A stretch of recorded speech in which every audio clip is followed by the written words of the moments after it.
So the question is, would you want to live in cities where the race is predominantly black? Such as, I got a little list here: Detroit, Michigan; Atlanta, Georgia, specifically South Fulton; Washington, D.C., Birmingham, Alabama; Baltimore, Maryland; New Orleans, Louisiana; Jackson, Mississippi, Flint, Michigan; Chicago, Illinois; Houston, Texas; and Philadelphia, Pennsylvania. My answer is Hellno. That plain and simple. I lived in a predominantly black city. Well, I'm not going to say I actually lived in Atlanta. I lived in the outskirts of Atlanta, and that was enough for me. Straight up. The only times that I had fun is when they had like festivals, like jazz festival, stuff like that. Where the ninjas didn't come. You know what I'm saying? See, that's the problem. That's the reason why I don't want to live in predominantly black cities.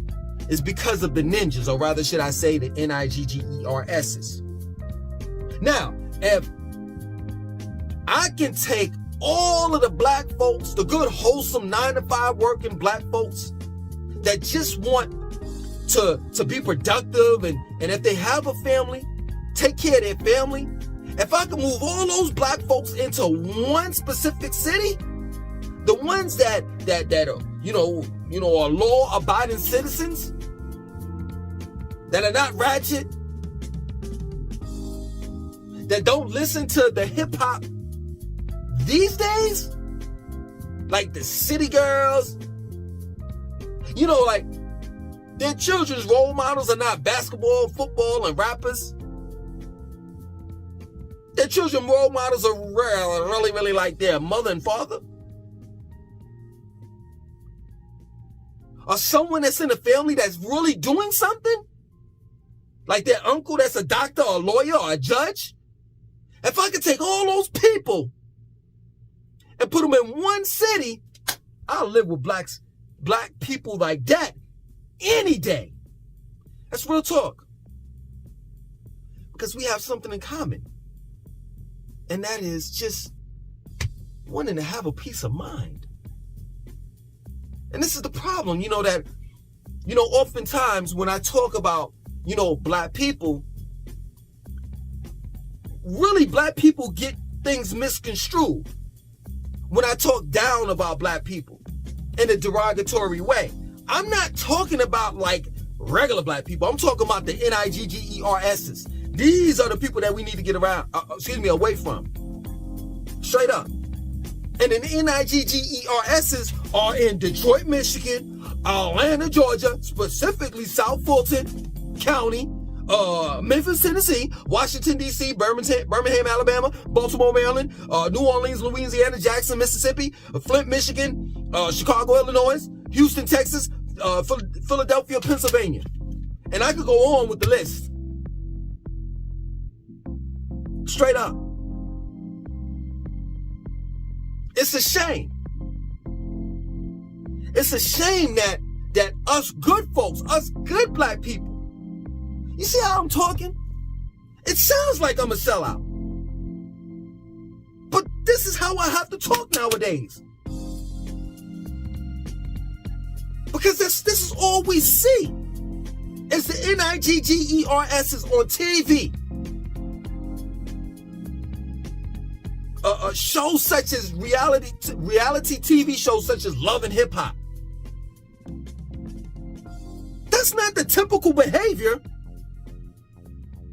coming from black people. Not the ones that I know. My family doesn't act like that. My friends and family don't act like that. My friends and family don't act like the women of my family. The female friends that I know, they don't act like Nicki Minaj, city girls. They don't have that type of mentality. Gang, gang, gang, they don't get a lot of niggas. My daughters, my sisters, my mother, my aunts, my grandmother, my cousins, all the females that I know that I'm related to and that are friends with don't walk around with all these fake nails and BBLs and all the rest of that stuff. Yellow hair, eyelashes, fake eyelashes. Not the ones that I know.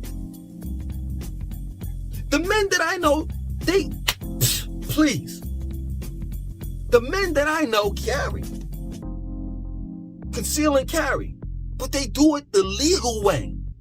They not going around with their guns. They don't call their firearms sticks and blickies. They're not being a menace to society. So why is it that the ratchetness is glorified and put on a pedestal for the world to see?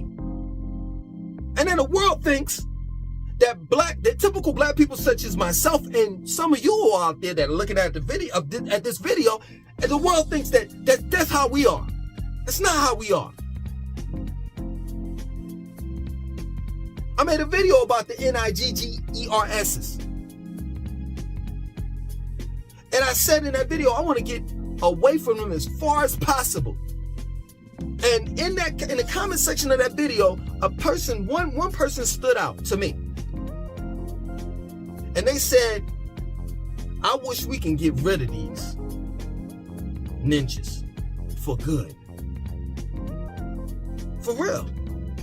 Because they're the ones that are the problem. It's real talk. That's real talk. They're the ones that's breaking into our houses. They're the ones that's breaking into our cars. They're the ones that's breaking our young daughters' hearts. They're the ones that don't want to take care of their children. They don't want to take care of their responsibility. They're the ones that's abusing, notice what, abusing the welfare system. They don't want to do anything. They don't want to be productive. They don't want anything in life. And I don't want to be around those type of people. Because I strive to be the greatest me that I can be every day.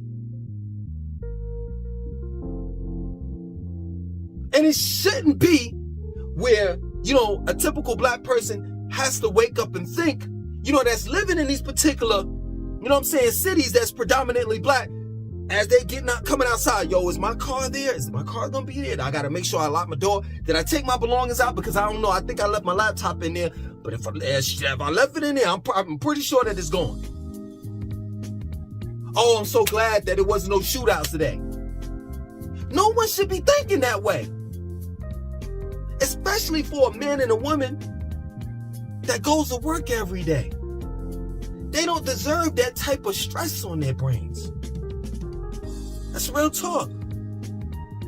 I lived amongst the I'll say ninjas. Because you two don't like me saying, the N-word. I get flagged for that.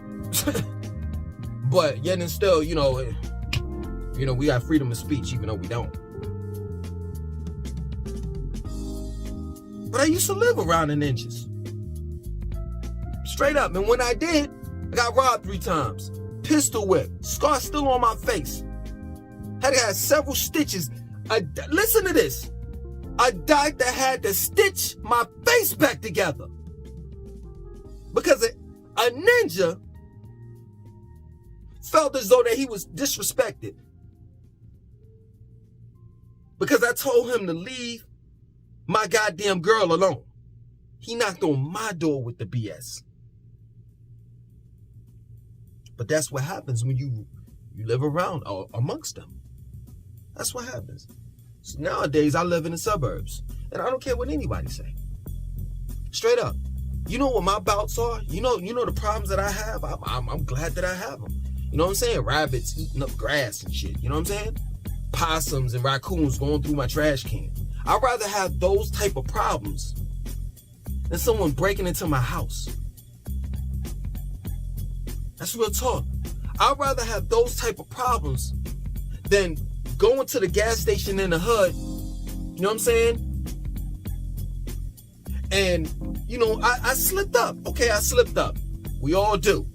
I'm not paying attention. I'm pumping my gas. And I leave the keys in the car. You know what I'm saying? And as I'm pumping the gas, and I'm like, okay, this is what I'm going to do today. And I got to do this. I got to go to work. As I'm pumping the gas, somebody jumping in the car and just driving off with my car. With my daughter in it. My baby daughter. But see, this is what they'll do. They'll call, this is what the ninjas will do. They'll call you a sellout when you leave the hood, when you leave the projects, when you leave and walk away from the state of mind, the mentality. Because let's just be real. All of us come from humble background, straight up. I gave you all my spill. My mother and father met each other in Tompkins Projects, Brooklyn, New York. It gets no realer than that. It had me. My mom and my mother's side of the family, my father and my father's side of the family all came from the projects. My father and my father's side of the family is West Indian. When I went to go, visit, you know what I'm saying, in the West Indies, my family is known there. And they were hood. So we all, or rather are, well, I ain't gonna say are, yeah, some of them are hood, I did. But that's another story. But we all came from humble beginnings.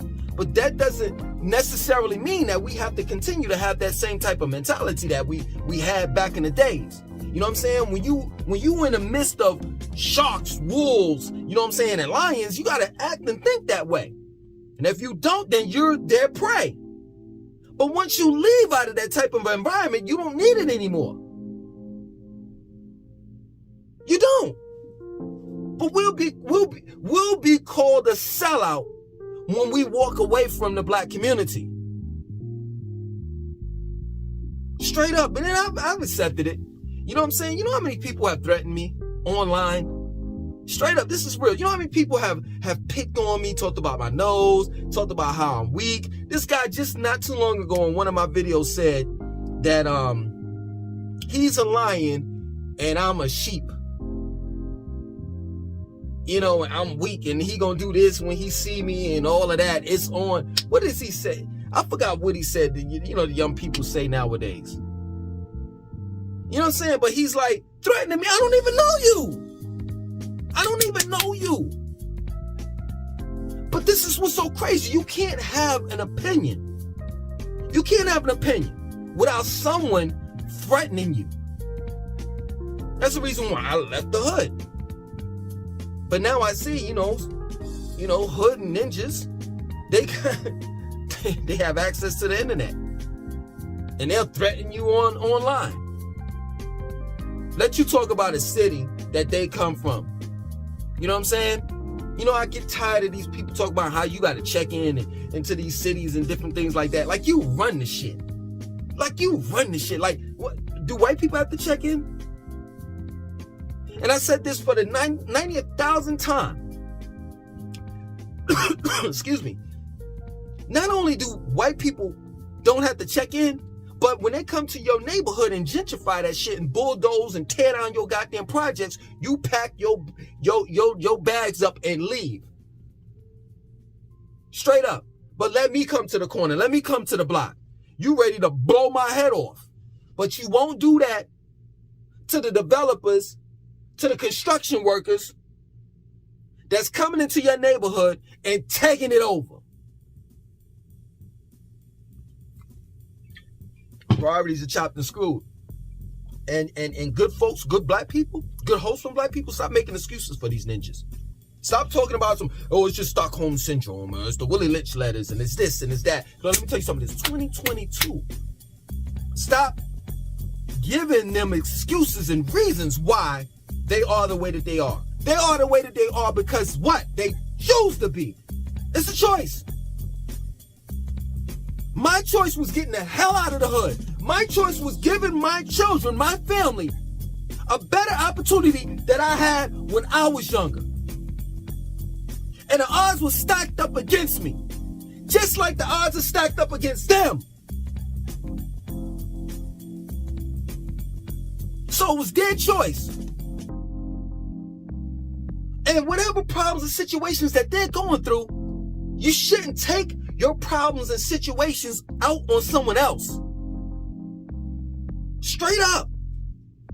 If you need money, take your ass to a goddamn job. Fill out a job application. Get it the honest way. And stop making excuses. Oh, the white man did this, the white man did that, and blah, blah, blah, blah, blah. We all know what's up. We all know what's up. Let me tell you something. You're not a Garveyite. You're not a Garveyite, because I've given you, Marcus Garvey gave you a solution. Malcolm X gave you a solution. A couple other, you know what I'm saying, freedom fighters gave you a solution. If you pissed off and you have a problem with the United States of America spelled with 3 K's, then you can leave. This world is big. You don't necessarily have to go to Africa. Like Marcus Garvey said, you can leave. This world is big, but you don't. You don't. So stop complaining. Stop blaming it on everybody else. And what, black people? What, ninjas? You have to be held accountable for your actions. And this is what we don't teach and preach in the black neighborhoods, or rather predominantly black cities, is accountability. I gotta put on these fake glasses with no lenses in them for this one. Accountability. You gotta be held accountable. You know what I'm saying? This is the reason why the black race is the way that they are. No one's being held accountable for anything, with the exception of when white people intervene. That's when you're being held accountable, when you go to their judicial system. When you go to court, you're being held accountable for your actions. And you respect their judicial system. You respect their laws. Yeah, you may break them, but when you walk into that courthouse, you're, ma'am, sir, you straighten the fuck up. When it comes to white people, you don't talk ebonics. You don't be using all of that crazy ass, the stuff that these rappers are saying. You know what I'm saying? You can hardly understand it. I understand that ebonics is a language. You know what I'm saying? But like, most of these people not even really speaking. Like, I don't even know what the hell y'all saying. But when you walk into that courthouse and that judge tells you to stand up, raise your right hand on the Bible, and tell the truth and nothing but the truth and this and that and so forth, you right there. You'll listen to the white man. You respect the white man, but you won't even respect your own. People such as myself that look like me are the ops. T.I. said a couple years ago, now, these changed, I'm not going to lie, but he said a couple years ago, that shit stuck out to me till this day. He said, you know what I'm saying, y'all better be glad. He was talking to the audience. It was a BET special or something like that. And Nelly said some dumb shit like, we the first millionaires, black millionaires. I'm like, oh man, why rappers are so stupid. You never heard of Mansa Musa?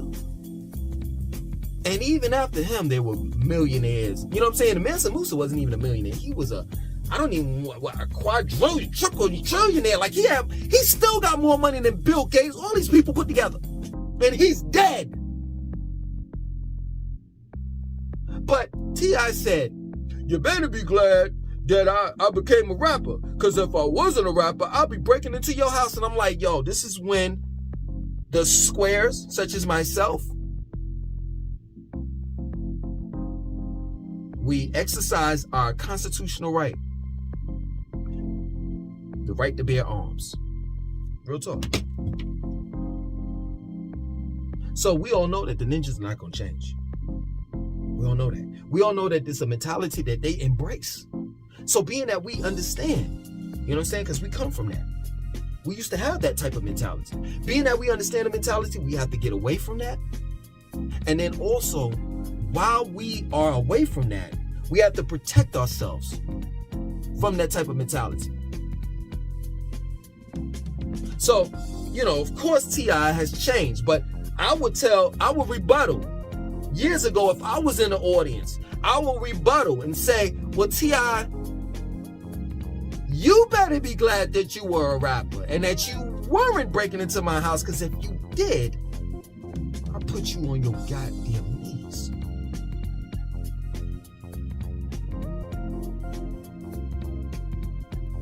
That plain and simple. Or rather, should I say, my friend AR would. That plain and simple. See, good old black wholesome people, we need to empower ourselves. And by empowering ourselves, is protecting and defending what we love. For real. Caucasian people are doing it. Caucasian people are doing it. It's in their culture to have firearms. Because let me tell you something, these ninjas are getting bad, man. They're not only taking out, people that look like us, but they're taking out white people as well. White people as well, man. I just saw just the other day this white old lady, 77 years old. I know exactly where that area is at in Atlanta. West Paces Ferry Road. That's a well-to-do, wealthy area. Somebody stabbed her and took her car. And they have a photo of the person that they, believe has something to do with her death. And of course, you know who it was? You know who it is? A ninja. So yeah, man, nah, that's okay. I much rather not live in predominantly black cities. Nah, not me. Straight up. I see y'all in the suburbs though. You know what I'm saying? Real talk. I got a couple black neighbors around and we cool. Everybody is productive and I don't have to worry about them breaking into my house. I don't. Matter of fact, the black neighbors that I'm cool with, they have more than I do. They're doing good for themselves. And that's how it's supposed to be, man. That real brother and sister love. You know what I'm saying? Let's just get rid of these ninjas. I'm gonna make a shirt. I'm serious. I'm gonna make a shirt, man. I just gotta I gotta have a catchphrase to it. You know what I'm saying? But it's gonna be something to like, let's get rid of the ninjas, for real. I mean, seriously, who really wants to be around them? White people don't want to be around them. Us blacks don't want to be around them. They not part of our race. They not part of us. That's real talk. That's real talk, man. You know what I'm saying? But of course, as usual, leave a comment in the comment section and let me know what y'all think about the video. And, would you want to live in a predominantly black city? And if you do, are you trying to get the hell out? Other than that, my name is Langston2092. I want you to like, comment, definitely subscribe, share the video.